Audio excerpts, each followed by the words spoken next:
I had a dress at 11. I used to play with dollies and things like that.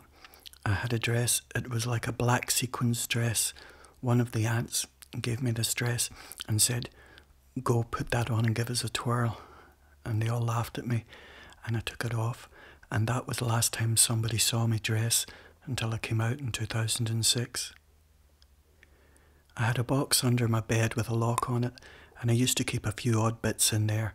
I couldn't buy wigs at that time, so I bought a furry hat, and that would be like a wig, and a towel for a dress, and putting on makeup.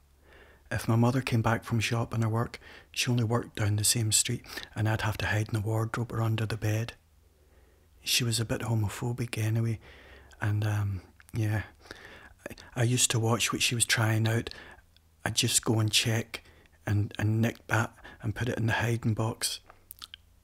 And myself and my brother shared the same room, and when I told him back in 2006 about myself, oh, that's what that box was for, wasn't it?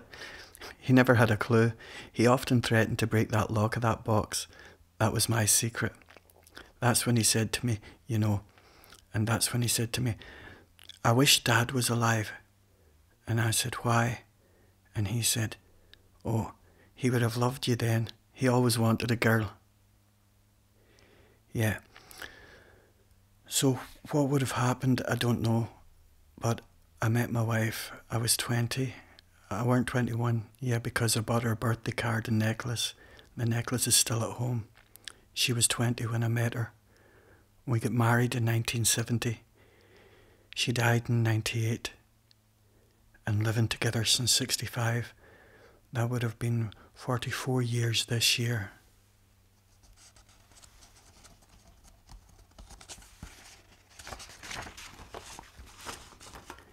Yeah, my wife, she used to go shopping.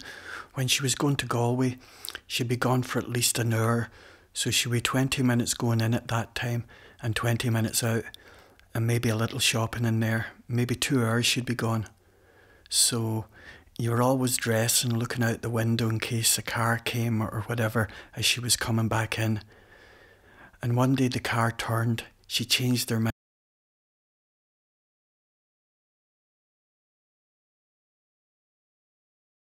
In the house, I ran to the bathroom because that was the only door that had a lock on it. It was the bathroom, and I went in there to lock the door.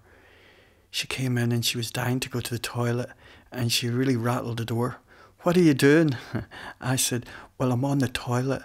And she said, "What are you doing? You never lock the door like..." You know, so I got my clothes, the skirt or the top or whatever, opened the window and I threw it out the window. And I opened the door and she said, "You were a long time," she said. And I said, "I'm sorry," like, and she went to the toilet. And like, I knew she was sitting in the toilet, so I went out the back door and picked up and put it in the shed. I hid it in the shed. She used to go into the shed, but then I hid it in the shed.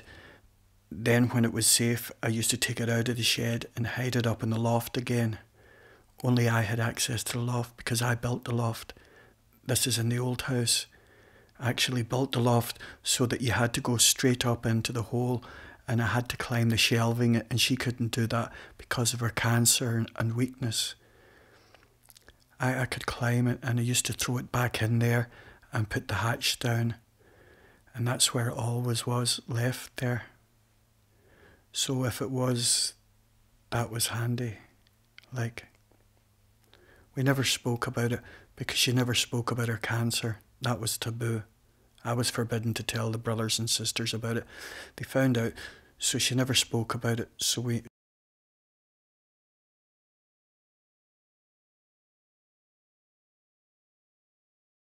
I used to go shopping with her because that got me away from cross-dressing, because I was away from the environment of being alone, do you see? So I said, "I'll come with you." And she said it was all right. So we used to go shopping and we'd be walking around the shoe shops because I used to be picking shoes up. "What are you doing there?" I said, "Just seeing what the sizes are here." But I'd be looking for my own, but I couldn't. That's the nearest I could get to handling shoes and things in front of her.